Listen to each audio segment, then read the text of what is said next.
করইলং শিশুবিহার এলাকার বাসিন্দা পেশায় কাঠমিস্ত্রি দুলাল সূত্রধরের বাড়িতে বাড়ির লোকজনের অনুপস্থিতিতে সুযোগকে কাজে লাগিয়ে কে বা কারা চুরিকাণ্ড সংঘটিত করে বলে অভিযোগ। জানা যায়, বাড়ির মালিক দুলাল বাবু সহ ওনার পরিবারের লোকজন কল্যাণপুর কুঞ্জবন এলাকায় কোনো এক নিকট আত্মীয়ের বাড়িতে সামাজিক অনুষ্ঠানে যোগদান করেন এবং বাড়ি সম্পূর্ণই ফাঁকা ছিল। সে সুযোগকে কাজে লাগিয়ে কে বা কারা এই চুরিকাণ্ডটি সংঘটিত করে। পরবর্তীতে দুলালবাবু সহ ওনার পরিবারের লোকজন বাড়ি ফিরে এসে দেখতে পায় পুরো ঘর লণ্ডভণ্ড এবং ঘরের আসবাবপত্র ছড়িয়ে ছিটিয়ে পড়ে রয়েছে।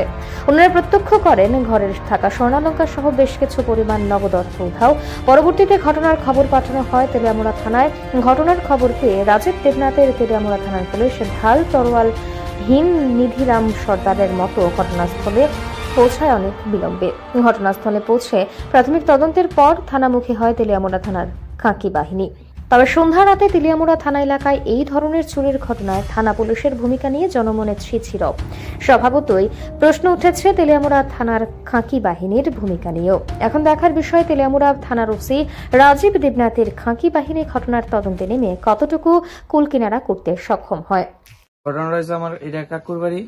তো তারা বিকাল 4টার দিকে একটু কল্যাণপুরে গেছে। তো তারা যাওয়ার পরে সন্ধ্যার সময় মানে পিছন দিকে দরজা ভাঙ্গা জিয়ানে সোনা দানা রাখে, তারপর টাকা পয়সা লাগে এই জায়গাটি শুধু ভাঙছে ভাঙ্গা, তারপরে লইয়া এদিকে শাবল টাবল টানা টানা খুললা এ তো ফুটেজে দেওয়া হয়ে গেছে, এরকম করছে। তারপরে থানাতে ফোন করে অনেক পরে আইছে পুলিশ।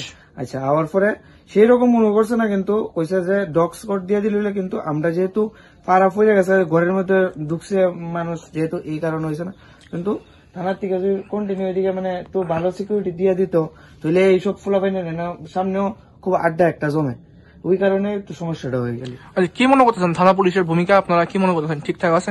থানার থেকে তো অক্ষণ দেখে গেছে, তারা করবো কইছে, কিন্তু মানে তারা যদি একটু সিকিউরিটি দেয় তারা পারবো আর কি, কারণ তারার হাতে তো সবকিছু আছে। কোন এলাকায়?